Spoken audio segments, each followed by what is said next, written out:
desperately wanted to be more positive about this show than I am right now. And that's not to say that the show was a bad show. It's just the pacing, in my opinion, was not as good as it normally is. On top of that, there was a lot of fluff in this show that did not need to be there. There's a whole bunch of unnecessary BS that was placed in certain spots in the show that I just didn't like, and it took me out of certain things within the show. Now, going in from the beginning with Mox versus Yuta. Now, before recording this, I found out that the match with him and Brian Kendrick got canceled. So, for those of you who don't know, Brian Kendrick left WWE, was going to debut on AEW against Mox. Now, that didn't happen. I didn't get into the details as to why it didn't happen, and I'm sure we'll get into it tomorrow when we do Tag Me In. So it makes a lot of sense why the match felt the way that it did, because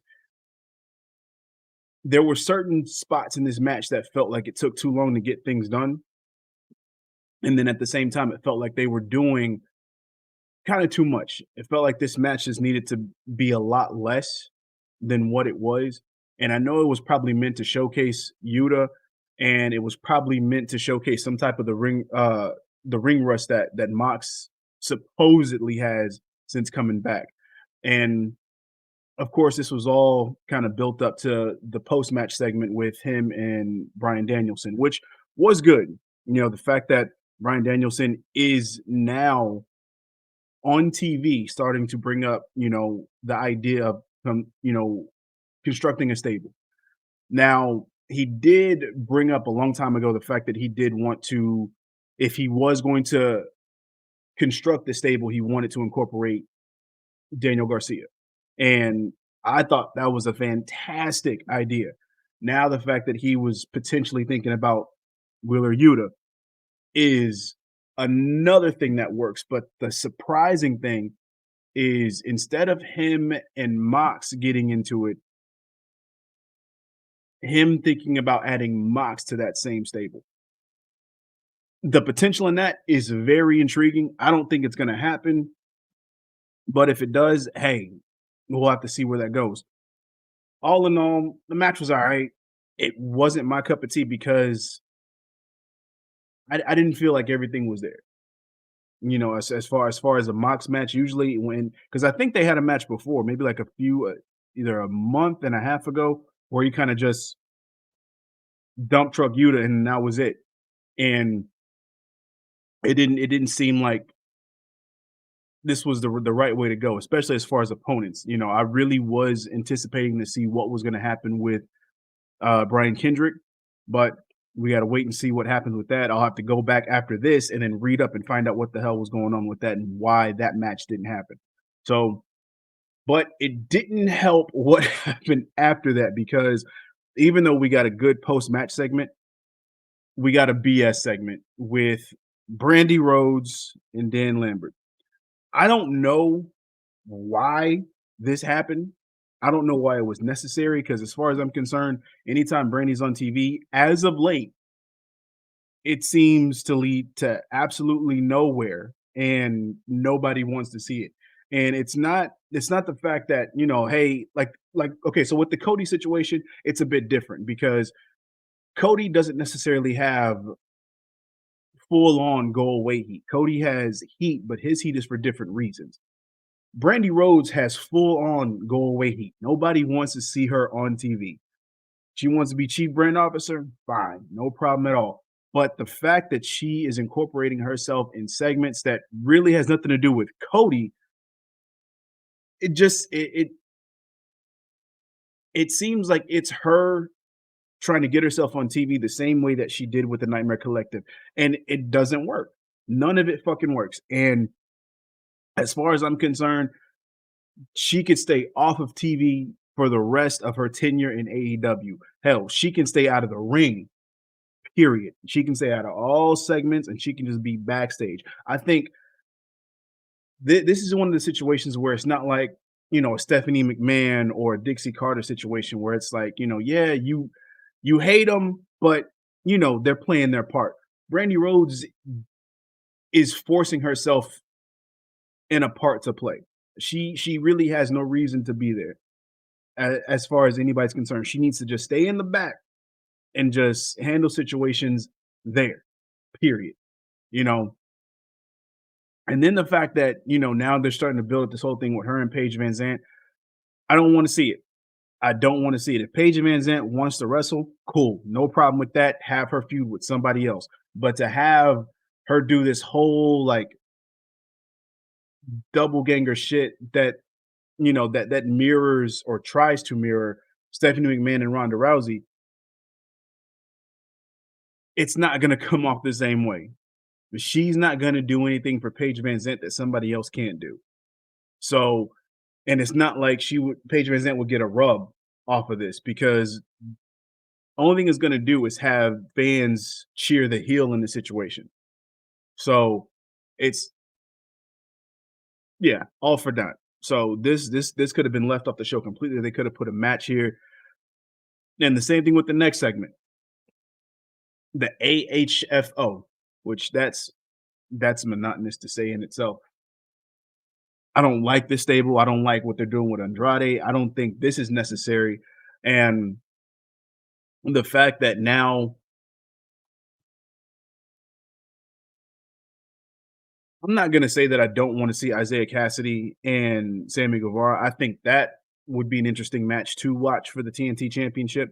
But again, because of anybody that's affiliated with the HFO or AHFO, it's not doing anybody any favors. In fact, it's actually holding a lot of people back that could be doing better things either with another stable or on their own.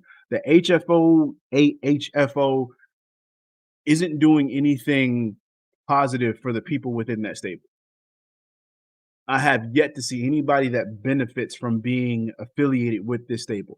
They have downgraded Private Party considerably. They have downgraded Butcher and Blade considerably.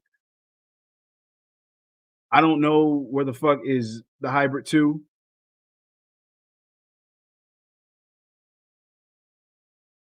Bunny is probably doing the most as far as on the positive side, and that's not with anything with the HFO. That's with her and Penelope Ford when they were feuding with uh T.A.G. So I yeah, this again, something else that could have been left off TV. And I hate that these two things were back to back, both the Brandy Rhodes and Dan Lambert segment with the backstage segment of the AHFO. I hate that it was back to back and before this next match, 2/3 of Death Triangle, Pac and Penta, against the Kings of the Black Throne, Brody King, Malachi Black. This match was really good, but the fact that I had to watch the BS that preceded it didn't help in any way, shape, or form. And that's what I meant by the pacing and certain things that were added to the show that kind of took away from it. Because the match started off fine. Like I love the way they started off the whole thing with Pac having the blindfold and still actually doing shit with the blindfold on. I kind of wish he would have had it throughout the entire match and then like had the reveal after. I think that would have been way more impressive. And I think it would have got a much bigger pop to watch him do all that shit in the ring throughout the entirety of the match. And then, but I guess since it was meant for Kings of the Black Throne to go over, I don't know. I don't know what they're planning. I don't know what they have in mind moving forward, but I can't say that I'm intrigued yet. I think I was more intrigued when Pac had his vignette, you know, when he was basically stating that he wasn't going to join Malachi Black. I think that was more impactful as far as for storytelling than this whole match was. I think they could have built more to this. Now, of course, they could prove me wrong and they could do something fantastic with it moving forward. But as of right now, because they they pulled the trigger on this match at this point in time, I don't know. And because of what happened with Andrade and Malachi Black with the whole Pac and Cody feud, and how that kind of fizzled out into nothing. It's hard to say if I'm anticipating anything good coming out of this feud, or if anything is gonna come out of this feud. So that's hard to call. So we'll see what happens there. I really can't say much outside of what I just said, and I think it would have probably been better if Pac and Penta had went against someone else, and then you would have had the reveal of him being able to see and shit. But it is what it is. Next up, we had Nyla Rose and Ruby Soho, which was not a bad match. This match favored more of Nyla Rose's style because it had her, you know, imposing more of her strength. Basically, what she was saying previously, saying, 99 times out of 100, she would have won every single time. Cool. It showcased that. I don't like the 50-50 booking, but if this is telling something, cool. I don't know if it showcased Ruby Soho that well though, because we're talking about a fresh Ruby Soho. Yeah, she may have, had a few bumps here and there, but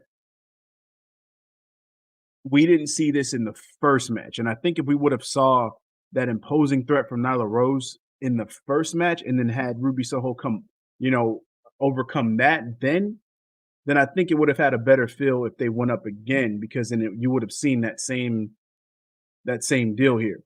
But the first match seemed to showcase Ruby Soho more, uh, either at times where she was more on the offensive, or they were kind of head to head in terms of like their offense on the match and who kind of had the lead in the match. This was at least a good 85% Nyla Rose. So that's why. But Nyla Rose goes over, she gets her win back. I don't know where they're going with the TBS title picture, but I don't see Nyla Rose going up against Jade Cargill at all. I don't see that happening. I see Jade pretty much going up against faces and dominating that way up until somebody finally dethrones Jade and ends her win streak. So, and I don't think it's going to be Nyla unless she does a face turn, because I don't, or unless Jade does a face turn, but who knows? So we'll see. The whole thing with Hangman, I've said this before. This feud with him and Lance Archer, I'm ready for it to be over. I'm on to the next on this one. I just I'm not anticipating anything happening next week. You know, to me, and I'm pretty sure to a lot of the people, this match is a nothing match. And we all know Hangman's going over. I would be surprised if Archer won. And this whole feud here is not a good look for Paige, because I think from him beating Omega to overcoming the situation with Danielson and coming out of that, both of those matches, it seems like this is just a stale point in his title reign. And I think, it puts a blemish on his title reign for me, because I feel like it should have just been going up, up, up, up, up.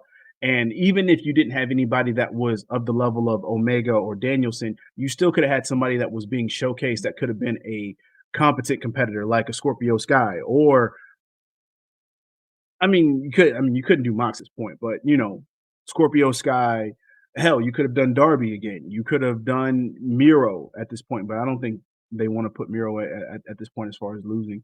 Um, there's a number of people that they could have showcased in this particular point. I think they should have waited and taken the time to build up Archer a little bit more, since he's had all these kind of, yep, going for this title. All right, loses. Go for this title, loses. He just really hadn't had a resurgence since how they started him to how they kind of maintained him in the worst way possible, and got to the point with the death match with Mox, winning the um the NJPW North American Championship or United States Championship, and losing it fairly quickly after that. to to this point now. It's like he hasn't really had any credible matches. I don't see him being a top 5 wrestler or top 5 ranked wrestler in AEW. I don't see that. None of that comes up. It feels like he just came back, got a title shot, and that was it. So it doesn't feel like he belongs there, at least not now. And it's not his fault. This is AEW booking's fault. So hopefully they change my mind next week and this match is just balls to the wall, fantastic, and it shuts me up. That way I can come back on here next week and say I was fucking wrong. But I doubt it. So Jericho addresses the inner circle. Simple as that. We saw this coming, but they're doing it in the form of a team meeting. Pretty cheesy, pretty Jericho. Again, it kind of shares the same sentiment as me talking about the Paige and Archer match. I don't see much coming out of it outside of maybe a breakup, but I I don't know if I care as much at this point. I cared about the match last week because it seemed to have the nice beats that went with it that kind of helped get things along. But with this, it kind of slows it down. I think it would have been better if it was more spontaneous if Jericho came out with the promo. I think that would have been better than having the bullshit that you had with Brandy, Lambert, the AHFO. I hate saying that shit. I think that would have served more of a purpose in within an in-ring segment, and then having things kind of blow up and have the inner circle come in and break shit up. But for it to just kind of set up a team meeting and then Jericho saying the cheesy lines of, attendance is mandatory, I felt like it was just, again, unnecessary.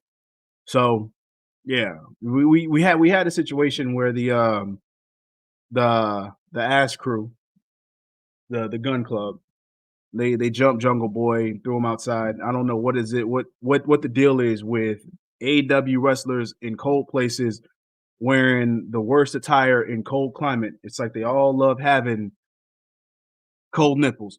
I don't know what it is, but whatever. That should happen. Gun Club got chased off by Christian and Luchasaurus, and then that was it. So whatever. Then we had the main event, and this is probably the one thing that pissed me off the most. And again, this wasn't a bad match.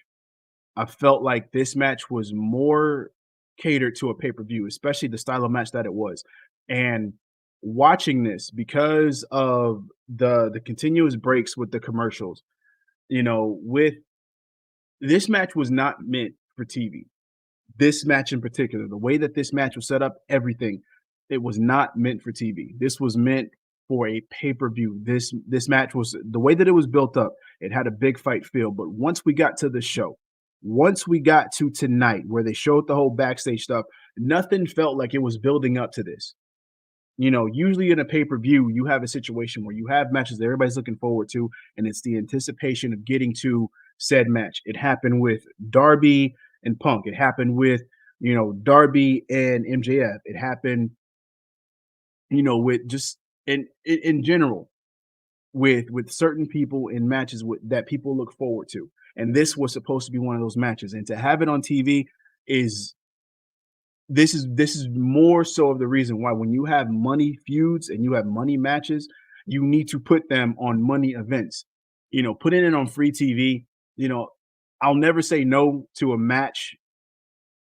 If you give it to me on free TV, fine, but it needs to be catered to that. Either take the commercials off or basically build the show around said match.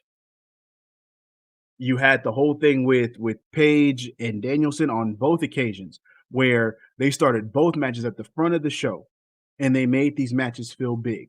On top of that, these matches were catered to the show to the point to where they worked around the commercials. They made everything work. This match here in particular felt like it was something that you had to watch from beginning to end. Like you had to be along for the ride without any breaks, which is why the commercials in themselves should not have happened. I'm all, yeah, you want to make your money, get your advertisements, cool. There's going to be a lot more people watching at this point in time. So you want to get your advertisements in. I get that. But if that's the case and you're going to muddle that with this match, then you need to make the decision to just put something else on and put this match on pay-per-view. It is that simple. And they gave this match a lot of time, which means a lot of ad breaks. So I wanted to enjoy the match, but I kept being taken out of it. And that seemed to be the theme of the show is that there were just things in between other stuff that could have been good, but got tainted because of the BS that tend to happen in between the good stuff. So that's where I'm at with that. This is why I said I wanted to be more positive about the show than I was. And I wasn't because of how they implemented certain things and the way that certain pacings or the certain ways that the show was paced at time. So hopefully we get a better show next week. I'm really hoping for it. Rampage seems for this week seems to be promising, so we'll see what happens with that. But other than that, I wish I could be more positive about it. I hate that I'm not, but it is what it is. We're gonna have these moments, so we just got to roll with the punches. But tomorrow night, tag me in. We will talk about the whole Brian Kendrick thing. We're going to talk about the Shane McMahon situation and other shit. Other stuff may happen in between now and then, but we'll see. So we'll be here with the whole squad. Possibly Jugs will be with us. Um, Keeping my title warm, which I will get back. So we'll definitely see that. But like we always say, whether you loved it, hate it, don't forget to rate it. Thumbs up, thumbs down. Leave all your comments, concerns, questions down below. Hit the notification bell for all notifications of anything that we do drop. All the videos, freeze tag, hot tag, tag me in, quick tag, uh, et cetera, et cetera. You know what it is. But most importantly, mother effing subscribe. And till next time, you beautiful mother effers, tag